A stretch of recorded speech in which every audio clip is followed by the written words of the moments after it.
बड़ी अपडेट बात करूंगा। ये अपडेट बात करूंगा क्या आपका कम्यूटेशन 15 साल तक रहेगा या 12 साल तक मिलेगी मंजूरी, इसके ऊपर फाइनल जवाब आ गया है। और दूसरी बात करूंगा 5% पेंशन बढ़ोतरी के लेकर क्या अपडेट है। दोनों मैं चीजें इसलिए कह रहा हूं कि केंद्र सरकार के कर्मचारी और पेंशनर्स लगातार केंद्र सरकार से गुहार लगा रहे हैं, लगातार दबाव बनाने की कोशिश कर रहे हैं, लगातार मीटिंग हो रही है, लगातार पत्र लिखे जा रहे हैं, लेकिन सरकार है कि मौन हो जाती, शांत हो जाती और एक इस तरीके का जवाब देती। उस जवाब के अंदर कई सवाल फिर खड़े हो जाते हैं और एक ऐसी स्थिति सरकार खड़ी कर देती है असमंजस की, जिसमें कर्मचारी और पेंशनर्स अपने को ये नहीं समझ पा रहे कि ये चीज हमको मिलेगी या नहीं मिलेगी।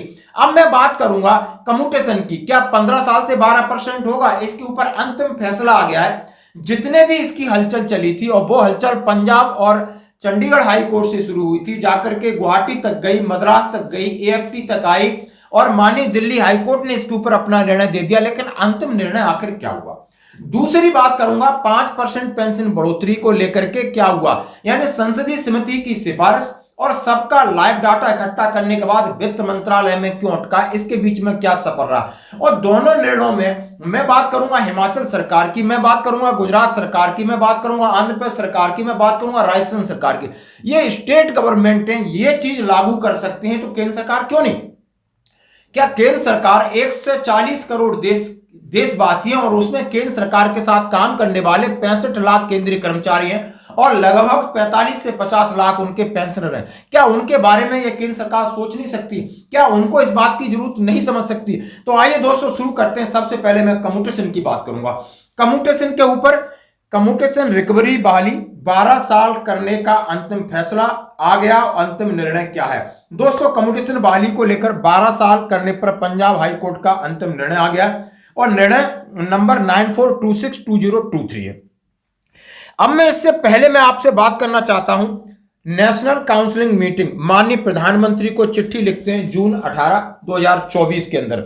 उन्होंने अपनी इस मांग को लेकर कम्यूटेशन रिकवरी की मांग को लेकर बात की थी, 5% पेंशन बढ़ोतरी को बात ली थी, 8वें वेतन आयोग को लेकर बात की थी, 18 महीने डीए एरियर को बात लेकर की थी। ये आपके सामने मैं चिट्ठी शेयर कर रहा हूं। और दूसरा मैं चिट्ठी 18 जनवरी 2024 का है, जो कि ग्रांट ऑफ उन्होंने नोशनल इंक्रीमेंट के बारे में लिखा था। यानी तमाम जितनी हमारे समस्याएं सरकार के सामने लगातार पत्र द्वारा अवगत कराया जा रहा है। अब मैं बात करूंगा ये जो ऑर्डर है confederation of central government employees, इन्होंने इसकी सरकार के लिए चिट्ठी लिखा था। अब इनका जवाब, अंतिम जवाब जो आया वो सुनकर के थोड़ा आपको हैरानी होगी। मैं जवाब की बात कह रहा हूं, सीधा सीधा लिखा है कि पंजाब हरियाणा हाई कोर्ट ने 27 नवंबर 2024 को CWP नंबर 808 याचिकाओं को खारिज कर दिया। इन याचिकाओं का संबंध कम्यूटेशन पेंशन की बहाली 12 साल करने को लेकर था। मुख्य बिंदु क्या थे, राज्य सरकार का पक्ष क्या था, याचिकाकर्ताओं आखिर याचिका क्यों खारिज हुई, वसूली पर क्या आदेश मिला, हाई कोर्ट का हस्तक्षेप कितना सीमित था, पेंशन भोगियों की सुरक्षा, यानी सारे सवालों को जवाब लेकर जो मुख्य बुंदी थे, राज्य सरकार ने कहा है कि कोर्ट ने राज्य सरकार के तर्कों को संतोषजनक और न्यायसंगत पाया। कोर्ट ने स्वीकार किया कि राज्य सरकार द्वारा अपनाई गई नीतियां तर्कसंगत और वैध हैं। यानी जो सरकार आपसे 15 साल की वसूली कर रही वो अब वैध बता दी है, अवैध नहीं है। इसलिए 800 याचिकाएं थी वो पूरी खारिज कर दी और पहले इसके लिए उन्होंने अपने संबंधित न्यायालय में रिकवरी स्टे का ऑर्डर लग गया था। उम्मीद जगी थी कि शायद ये चीज आगे बढ़ेगी, लेकिन जहां से उम्मीद जगी थी वहीं उम्मीद हमारी धराशायी और धूमिल हो जाती है।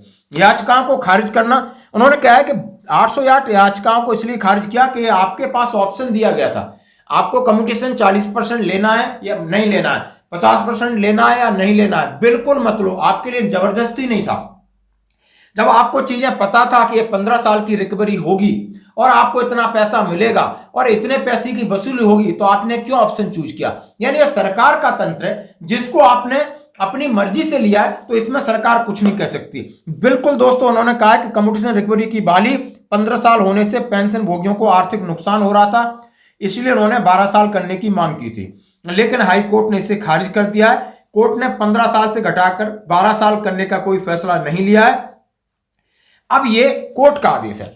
अब मैं इस आदेश को कोट करके आपके लिए एक चीज बताना चाहता हूं बड़े संबंध में, जैसे कि आप सेना से संबंध रखते हो और आप सूबेदार साहब हैं, जैसे देख रहे हो, एज आपकी 48 साल है, 30 साल सर्विस करके आप रिटायर होते हैं और बेसिक पे आपकी 48,000 है, एमएसपी 5200 है, टोटल 53,200 आप लेते हो, तो आपको कितना कम्यूटेशन मिलता है और कितना कम्यूटेशन सरकार आपसे वसूल करती है, ये जानना इस संदर्भ में जरूरी है, क्यों आगे आपके पास एक ऑप्शन रहेगा, आप कम्यूटेशन लोगे या नहीं लोगे। लोगे तो कितना आपको ईएमआई देना पड़ेगा, इसलिए आप इस एग्जाम्पल को जरूर देखिए। सपोज करो आपकी टोटल पे 53,200 बनती है, तो आपकी पेंशन कितना बनेगा, इसका 50%, तो 26,600 आपकी पेंशन बनेगी। 26,600 प्लस डीए आपकी मंथली पेंशन मिलेगी। अब इस 26,600 में से आप 50% पेंशन कम्यूट कराना चाहते हो, यानी कम्यूट कराना चाहते हो, तो 26,600 का 50% 13,300 होता है। अब 13,300 आप जो पेंशन बेच रहे हो उसका लमसम अमाउंट किस प्रकार मिलता है, कितना मिलता है, जरा देखिए। अब यानी 13,300 गुणे 12, यानी ये है कि आपका 50% पेंशन, 50% पेंशन है। पेंशन आपकी टोटल 26,600 थी, उसका 50% 13,300 into 12 is equal two into commutation factor, ये बनता है आपकी एज के हिसाब से। आपकी 48 साल एज है तो 8.913 आपका कम्यूटेशन फैक्टर बनेगा। अब इसको गुणा करने के बाद यानी 13,300 गुणा 12 इज इक्वल टू गुणा 8.913, 14,22,514 आपको सरकार ने दे दिए। 14,22,514 आपको सरकार ने दे दिए, और जिस दिन से दिए उसी महीने से आपको 13,300 की वसूली शुरू कर दी। अब ये 13,300 आगे 15 साल तक वसूली किए जाएंगे। अब इसका है, अब कितने होंगे 15 साल तक, 13,300 गुणा 12 करने से 1,59,600 एक साल का होता है। 13,300 पर मंथ 12 महीने का गुणा करूं तो एक साल की वैल्यू निकली 1,59,600। अब इसको 15 साल में कन्वर्ट करिए तो 1,59,600 को 15 से गुणा करने के बाद 23,94,000, यानी 23,94,000 आप दोगे और मिले आपको 14,22,514, यानी 9,71,486 सरकार ब्याज ले रही है। अब सरकार इतनी बेवकूफ है, ये सरकार कंजूस सरकार जो आपको देना नहीं चाहती, आपसे लेने वाली है, जीएसटी लेने वाली है, टैक्स लेने वाली है, पैसे से ब्याज ज्यादा लेने वाली। तो ये जो आंखें खोलने वाला तथ्य था कि आपने लिए 14,22,000 और सरकार ने आपसे ऐंठे लगभग 23,94,000, फर्क पड़ता है 9,71,486 का।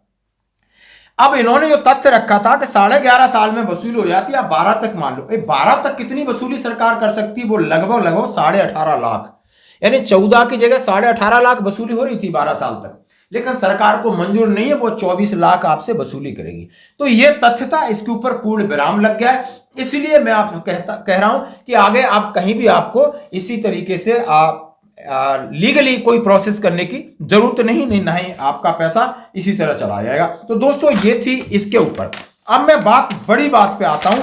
बात ये कहूंगा कि हाँ, कि आपको 5 साल पेंशन बढ़ोतरी का ये मामला किस प्रकार का है, और यहां पर मैं बात करूंगा राजस्थान सरकार, हिमाचल प्रदेश सरकार, दूसरी कुछ है और राज्य सरकार है, इसको लागू कर दिया है। कम्यूटेशन की रिकवरी को भी गुजरात सरकार 12 साल में करती है, वो 12 साल है। आंध्रा या तेलंगाना में भी यह निर्णय लिया गया है, वो अपने कर्मचारियों का ख्याल रख रहे हैं स्टेट गवर्नमेंट के अंदर, लेकिन केंद्र सरकार को अपने केंद्रीय कर्मचारियों की शायद उतनी परवाह नहीं, इससे ऐसा महसूस होता है। अब मैं बात करूंगा अगला करूंगा पेंशन धारकों को 5 साल में 5% पेंशन बढ़ोतरी का तोहफा 65 साल से मिलेगा लाभ।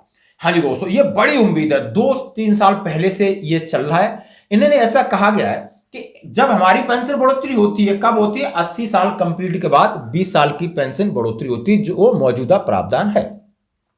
जब आप 80 साल के कंप्लीट हो जाओगे और 81 में लग जाओगे, उस दिन से आपका जो बेसिक पेंशन है उसका 20% बेसिक में ऐड होकर के डीए के साथ आपकी बढ़ोतरी होगी, यह स्वीकार्य है। बीच में केस चला था, नहीं, 79 ईयर खत्म होने के बाद ही बढ़ोतरी हो जानी चाहिए थी 80 साल में प्रवेश में। गुवाहाटी और मद्रास के हाईकोर्ट का आदेश सरकार ने नहीं माना। अब सरकार के पास प्रस्ताव गया, बार बार केंद्रीय जो कर्मचारी संगठन है उन्होंने दबाव डाला, तो उन्होंने एक संसदीय समिति बनाई। संसदीय समिति इस चीज का सर्वे करे और सरकार को अपनी रिपोर्ट पेश करे। संसदीय समिति बनती, वो रिपोर्ट पेश करती, 2 ऑप्शन सरकार के सामने सुझाव करती है।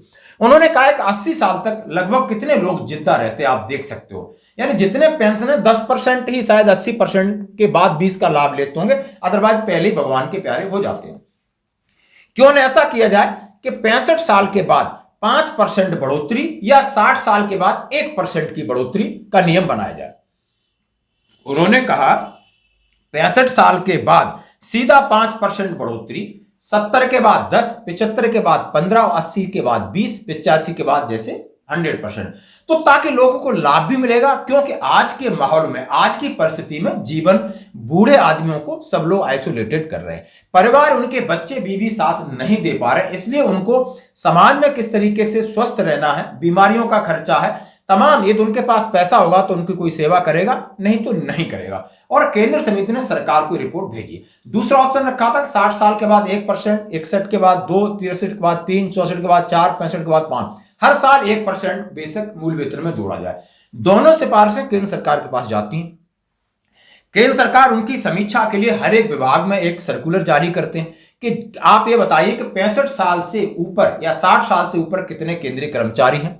उनका पूरा डाटा हर एक विभाग से इकट्ठा किया जाता है और वो पूरी फाइल तैयार करके वित्त मंत्रालय में भेजी जाती है कि इसका फाइनेंशियल इंप्लीकेशन कैसे होगा, यानी आर्थिक वजन कितना होगा, आर्थिक बोझ कितना होगा। और इस बोझ को लेकर सरकार आज तक कोई जवाब नहीं दे पाई, वित्त मंत्रालय की तरफ से कोई ठोस प्रस्ताव या जवाब नहीं मिला है और यह मामला अभी तक लटका हुआ। फिर मैं कह रहा हूं, हिमाचल प्रदेश में 65 साल के बाद 5% बढ़ोतरी का प्रावधान है, जहां पर भले कांग्रेस गवर्नमेंट और राजस्थान में बीजेपी गवर्नमेंट है, उन्होंने भी ये प्रावधान लागू करने जा रही है। तो केंद्र सरकार अपने केंद्रीय कर्मचारियों को क्यों नहीं सुन पा रही है, ये आप बड़े आराम से सोच सकते हो, समझ सकते हो। धन्यवाद दोस्तों, कमेंट जरूर करें।